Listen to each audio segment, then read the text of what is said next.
Okay dear students, आज start कर रहे हैं हम फैक्टराइजेशन ऑफ पॉलिनोमियल्स। ठीक है। फैक्टराइजेशन ऑफ पॉलिनोमियल्स बहुत इंपॉर्टेंट चैप्टर है। ये 9th क्लास के लिए तो बहुत इंपॉर्टेंट है ही, एग्जाम्स के लिए आपके। ये फिजिक्स के लिए भी बहुत इंपॉर्टेंट है, क्योंकि बहुत सारी इक्वेशन इस तरह से आ जाएंगी कि वो सोल्व करनी होगी। तो आपको अगर फैक्टराइजेशन ऑफ पॉलिनोमियल्स अगर आता है सही से, तभी आप सोल्व कर पाएंगे, और तभी आप किसी भी फिजिक्स के भी न्यूमेरिकल का आंसर दे पाएंगे। ठीक है। तो अभी स्टार्ट करने जा रहे हैं। आप ध्यान से समझेंगे, एक एक चीज आपको बताऊंगा, और फिर पहले आपको इसकी थ्योरी बताऊंगा, कॉन्सेप्ट्स बताऊंगा कि क्या है, और उसके बाद हम आगे जो एक्सरसाइज है, RS अग्रवाल बुक के जो एक्सरसाइज हैं वो कंप्लीट करेंगे। ठीक है। सारे क्वेश्चंस करेंगे उसके। तो इस लेक्चर में केवल आपको जो कॉन्सेप्ट्स हैं इसकी, फैक्टराइजेशन ऑफ पॉलिनोमियल्स की, वो बताऊंगा। ठीक है। तो सबसे पहले आते हैं हम कॉन्सेप्ट्स। कॉन्सेप्ट्स में सबसे पहले हमारे हैं कॉन्स्टेंट क्या होता है। ठीक है। कॉन्स्टेंट्स कौन कौन से होते हैं? कॉन्स्टेंट क्या है? A symbol having a fixed numerical value is called a constant. ऐसा कोई सिंबल जिसकी वैल्यू फिक्स रहती है, जो चेंज नहीं होती है, कहीं भी सेम रहती है। जैसे कोई नंबर हो गया, या कोई रेशियो हो गया, नंबर जैसे 2 3 4 5। ठीक है। या कोई रेशियो हो गया, जैसे पाई है 22/7 इसकी वैल्यू है, तो ये कॉन्स्टेंट होगी इस तरह के सर। और जो constant are generally denoted by small alphabetical symbols like ABCD। Constant को जो डिनोट करते हैं मैथमेटिक्स और फिजिक्स में, वो जनरली ABCD, स्मॉल ABCD से हम डिनोट करते हैं। ठीक है। एग्जाम्पल जो कॉन्स्टेंट्स के में है, नंबर्स हो गए जैसे 2 3 1 एटसेट्रा, और पाई हो गया, ये सब कॉन्स्टेंट्स है। अब इसके बाद आता है वेरिएबल्स। वेरिएबल्स वो होते हैं जो कॉन्स्टेंट नहीं होते हैं, जिनकी वैल्यू चेंज होती रहती है, चेंज हो जाएगी। जैसे a symbol which may be assigned different numerical values is known as the variable, उसको वेरिएबल बोलते हैं। जैसे आपका जो हम सर्कल रहता है, उसकी जो सर्कमफ्रेंस है C, उसका फार्मूला होता है 2πr। ठीक। अगर हम R चेंज कर दें तो उसकी सर्कमफ्रेंस भी बड़ा हो जाएगा। R को छोटा करेंगे तो C की वैल्यू, इसका मतलब ये है पाई की वैल्यू चेंज नहीं होगी, वो कांस्टेंट है, 2 भी एक कांस्टेंट है, तो R की वैल्यू के ऊपर डिपेंड करेगी C की वैल्यू। इसका मतलब R जब हम चेंज करेंगे तो C की वैल्यू भी चेंज हो जाएगी। कुछ भी रख सकते हैं R की। तो यहाँ पे R और C दोनों ही वेरिएबल हैं, क्योंकि दोनों की वैल्यू चेंज हो सकती है। ठीक है। और एक बात, R को हम बोलते हैं इंडिपेंडेंट वेरिएबल, क्योंकि इसकी वैल्यू हम इंडिपेंडेंटली कुछ भी रख सकते हैं। लेकिन C की वैल्यू इंडिपेंडेंटली कुछ नहीं रख सकते, वो अपने आप ही निकल के आएगी, वो R की वैल्यू के ऊपर डिपेंड करेगी। तो इसलिए C को एक डिपेंडेंट वेरिएबल बोलते हैं। ठीक है। अच्छा, variables are generally denoted by small alphabetical symbols like X Y Z etcetera in mathematics and physics. किसी भी इक्वेशन में आपको अगर X Y Z इस तरह से आता है, तो वो जनरली वेरिएबल्स होते हैं। पाई की वैल्यू 22/7 होती है, आपको पता ही है।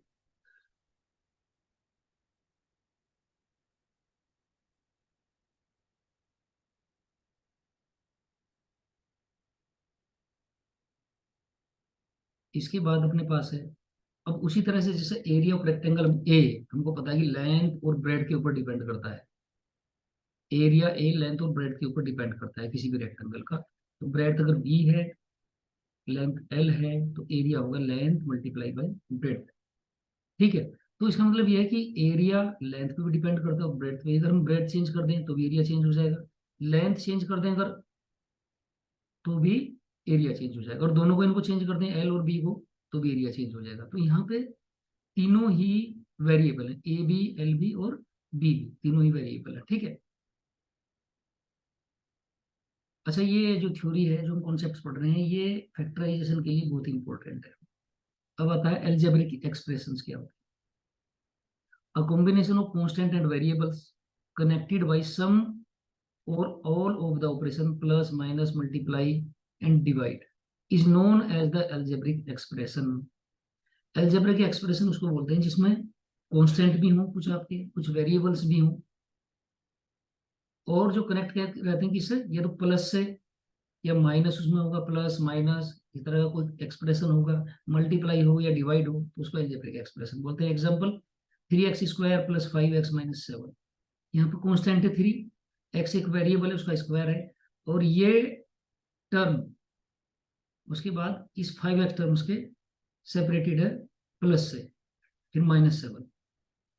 तो इस तरह का कॉम्बिनेशन हो गया जिसमें वेरिएबल्स भी हैं, कांस्टेंट भी हैं, और मैथमेटिकल ऑपरेशंस भी हैं, जैसे कि प्लस माइनस भी, मल्टीप्लाई भी।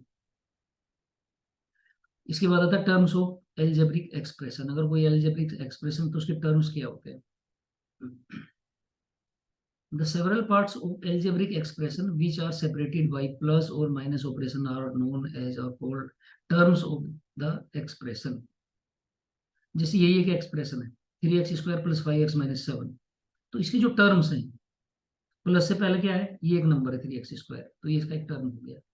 उसके बाद प्लस के बाद 5x है, ये इसका एक टर्म हो गया। उसके बाद -7 है, तो 7 एक टर्म हो गया। तो 3x², 5x और 7 इसके क्या है, टर्म्स है इस एक्सप्रेशन के। ठीक है, अब आता है आपके पास पोलिनोमियल क्या होता है। A polynomial function is a function that can be expressed in the form of polynomial. It has general form px is equal to an x की power n plus an minus 1 x की power n minus 1 plus dot dot dot plus a2 x square plus a1 x plus a0, where exponent on x is positive integer and a का मतलब an minus 1 ये सब constant है, और x variable है, n एक number है, positive integer है। ठीक है, और इसकी वैल्यू जीरो भी हो सकती है, इनकी वैल्यू जीरो भी हो सकती है। जब किसी भी नंबर की पावर जीरो करोगे तो उसकी वैल्यू 1 होगी, तो जीरो भी इसकी वैल्यू हो सकती है। तो इस तरह की फॉर्म में अगर कोई है एक्सप्रेशन, तो उसको हम पोलिनोमियल बोलते हैं। इसका एग्जाम्पल यहाँ पे थोड़ा मुश्किल लग रहा है, लेकिन यहाँ पे आप देख सकते हैं, ये है 7x² माइनस 4x प्लस 3। ठीक है, एक्स का एक पोलिनोमियल है और जिसकी डिग्री 2 है। डिग्री क्या होती है? किसी भी एक्सप्रेशन में जो मैक्सिमम पावर होती है उसकी, उसको डिग्री बोलते हैं। ठीक है, पोलिनोमियल के लिए जरूरी है कि आपकी जो मैक्सिमम पावर वाला जो टर्म है, उसके बाद जो वेरिएबल की पावर है वो सीक्वेंस में कम होनी चाहिए। जैसे यहाँ पे x² है, फिर x आ गया, और फिर x में है ही नहीं कुछ भी, फिर कांस्टेंट आ गया। इस तरह का टर्म वही इसमें बताया गया है यहाँ पे, जो px equal to n x की पावर n है। तो इसकी डिग्री यहाँ पे कितनी है, 7x² माइनस 4x प्लस 3 की इसकी डिग्री है 2, क्योंकि maximum power of expression x जो वेरिएबल है उसकी मैक्सिमम पावर 2 है, तो इसकी डिग्री क्या होगी, एक्सप्रेशन की 2 होगी। देखो अभी आ गया degree of polynomial. The highest power of the variable in a polynomial is known as the degree of polynomial. तो उसकी डिग्री ऑफ पोलिनोमियल बोलते हैं उस पावर को।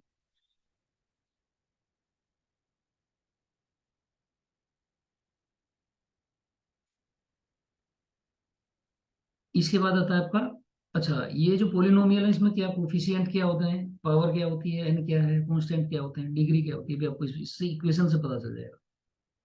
यहाँ पे पी एक्स क्या है, एक फंक्शन है। फंक्शन का मतलब ये पी की वैल्यू, पी एक्स की वैल्यू राइट साइड में जितने भी टर्म उनकी वैल्यू के ऊपर डिपेंड करेगी, तो इसका इसलिए इसका एक फंक्शन हो गया। यहाँ पे जो एक्स की मैक्सिमम पावर है एन, उसको डिग्री बोलते हैं। ए एन, an-1 ये सब कांस्टेंट है या कोफिशिएंट है इसके। एक्स की पावर एन का कोफिशिएंट ए एन है, एक्स की पावर n-1 का कोफिशिएंट an-1 है, एक्स की पावर n-2 का कोफिशिएंट an-2 है। ऐसी एक्स की पावर 1 का कोफिशिएंट a1 है, और a0 एक कांस्टेंट है, क्योंकि इसमें वेरिएबल नहीं है, तो ये कांस्टेंट हो गया। एक्स वेरिएबल है। ठीक है, तो ये पोलिनोमियल का जो टर्म्स आते हैं पोलिनोमियल्स में, वो यही टर्म है, कांस्टेंट, डिग्री, कांस्टेंट और variable. The polynomial 7x² minus 4x plus 3 has the degree of 2। इसकी डिग्री 2 है, क्योंकि इसमें मैक्सिमम पावर ऑफ वेरिएबल यानी कि x की जो मैक्सिमम पावर है वो 2 है। अब इसके बाद आता है लीनियर पोलिनोमियल। लीनियर पोलिनोमियल क्या होता है? A polynomial of degree 1 is called linear polynomial। किसी भी पोलिनोमियल में अगर x की मैक्सिमम पावर यानी कि उसकी डिग्री अगर 1 है, तो उसको लीनियर पोलिनोमियल बोलते हैं। ठीक है, लीनियर इसलिए बोलते हैं क्योंकि अगर उसका ग्राफ प्लॉट करोगे तो एक स्ट्रेट लाइन आएगी। ठीक है। Example 5x+7 has the degree of 1, क्योंकि x की पावर यहाँ पर 1 है, मैक्सिमम पावर 1 है, ऐसा टर्म जिसमें x है और उसकी पावर मैक्सिमम 1 है, इसकी डिग्री कितनी होगी, 1 हो जाएगी। ठीक है। नेक्स्ट आता है क्वाड्रेटिक पोलिनोमियल कौन होता है। A polynomial of degree 2 is called quadratic polynomial। ऐसा पोलिनोमियल जिसकी डिग्री 2 हो उसको क्वाड्रेटिक पोलिनोमियल बोलते हैं। और quadratic polynomial in x is form of ax square plus bx plus c where a b c are real numbers and a is not equal to 0। इसको quadratic polynomial बोलते हैं। General equation है of quadratic polynomial की, जहां पर a is not equal to, a 0 के बराबर नहीं होना चाहिए। क्यों नहीं होना चाहिए, क्योंकि अगर a ही 0 हो गया तो ये पूरा टर्म ही 0 हो जाएगा, तो ये क्वाड्रेटिक नहीं रहेगा। फिर ये लिनियर पोलिनोमियल हो जाएगा, क्योंकि इसमें केवल bx प्लस c ही रहेंगे इसके अंदर, where a b c are real numbers और a is not equal to 0। Example x square plus 6x plus 3 is quadratic polynomial. ठीक है। यहाँ पे a की वैल्यू 1 है, b की 6 हो जाएगी और c की वैल्यू 3 है। ठीक है। और पावर 2 है x की मैक्सिमम पावर, तो इसकी डिग्री कितनी होगी, 2, इसलिए क्या हो गया ये क्वाड्रेटिक पोलिनोमियल। इसके बाद आता है cubic polynomial. A polynomial of degree 3 is called a cubic polynomial. अगर डिग्री 3 है तो क्यूबिक पोलिनोमियल होगा। A cubic polynomial in x is of form ax की पावर 3, ये इस तरह का होता है, x is 3 plus bx square plus cx plus d where a b c d are real numbers and a again is not equal to 0।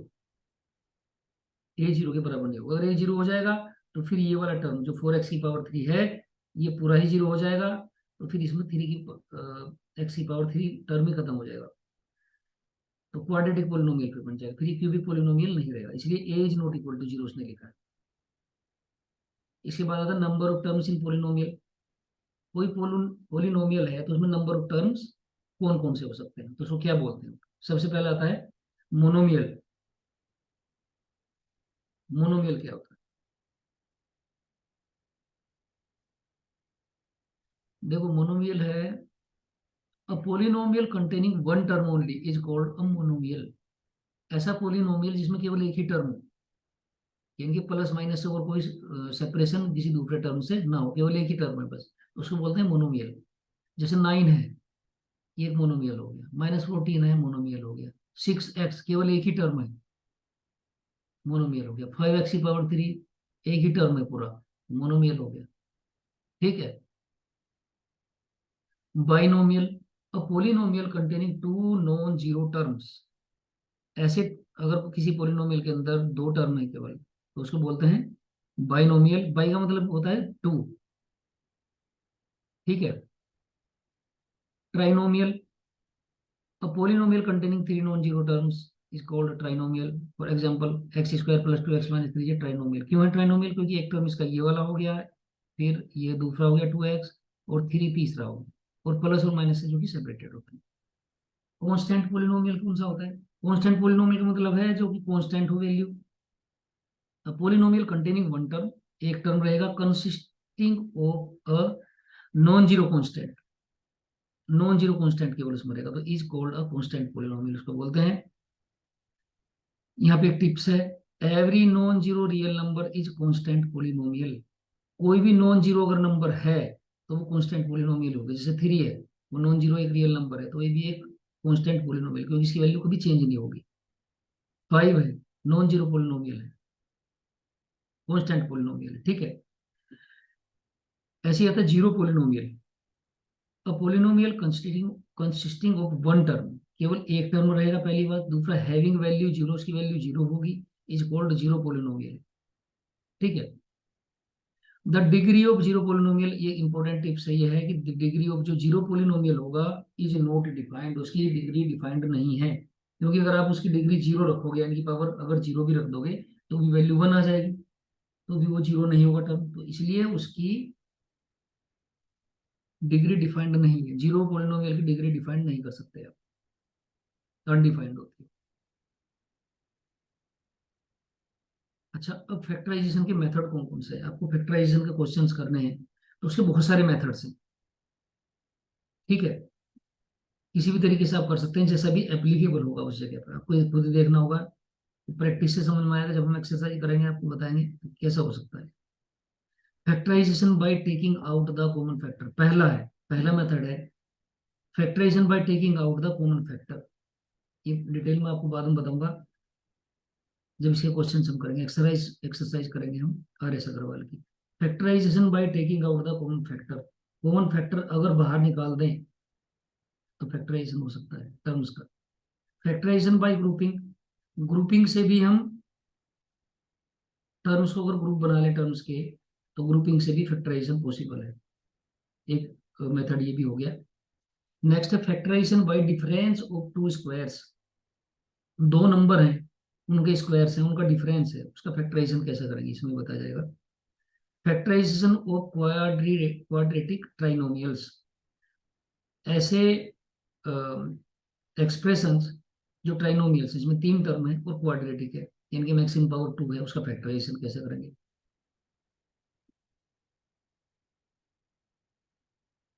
Next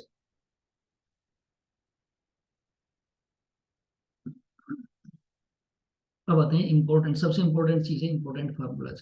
अगर आपको factorisation के क्वेश्चन करने हैं तो आपको ये फॉर्मूले लर्न करने हैं, ये आपकी टिप्स पे होना चाहिए।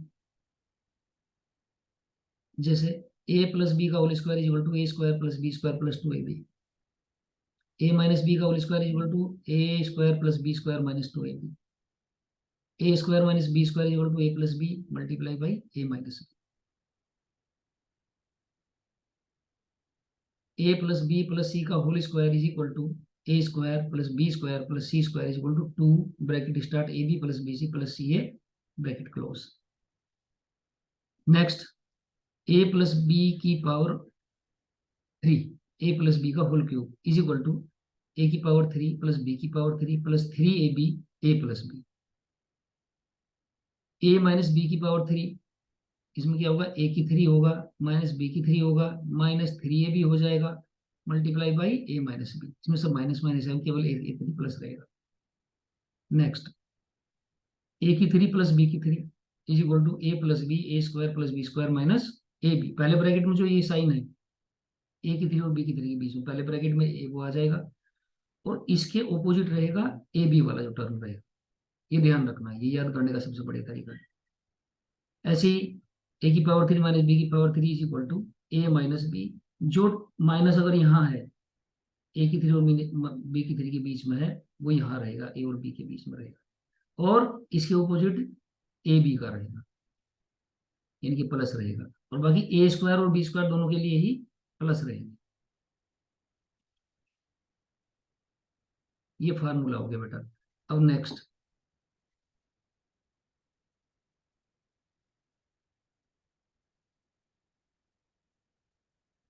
ठीक है, इसके बाद आती है आपकी एक्सरसाइजेज आएंगी जो कि आर एस अग्रवाल की अभी हम नेक्स्ट लेक्चर में हम स्टार्ट करेंगे।